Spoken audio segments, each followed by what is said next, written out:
বৃষ্টি ভেজা এক দুপুর, নিস্তব্ধ হয়ে ঝুলে আছে বাবুই পাখির বাসাটি।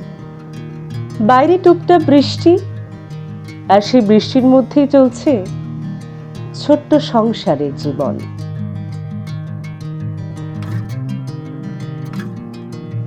একটু পরেই পুরুষ পাখিটি ফিরে এলো, ঠোঁটে খাবার। বাসার ভেতরে হয়তো অপেক্ষা করে আছে ছোট্ট ছানারা। খাবার দিয়ে আবার বেরিয়ে গেল সে। এরপর নামলো আরো জোরে বৃষ্টি।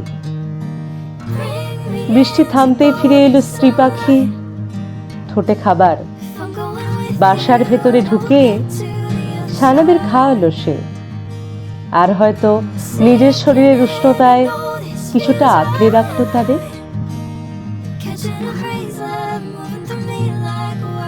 বাইরে এসে বেশ কিছুক্ষণ নিজের ভেজা ডানাগুলোকে ঝাড়তে লাগলো সে, কিন্তু বৃষ্টির দাপটে বাসাটিও যে কম ক্ষতিগ্রস্ত হয়নি।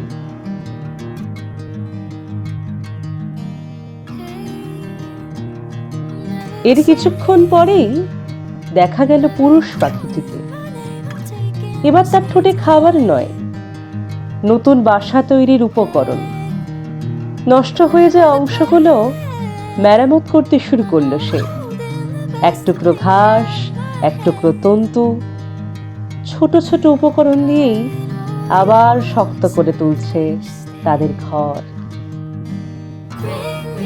এভাবেই পালা করে চলতে থাকে খাবার জোগাড়ের কাজ, ছানাদের খাওয়ানো আর বাসা মেরামতের কাজ। এই ছোট্ট সংসারে দুজনেরই যেন সমান দায়িত্ব।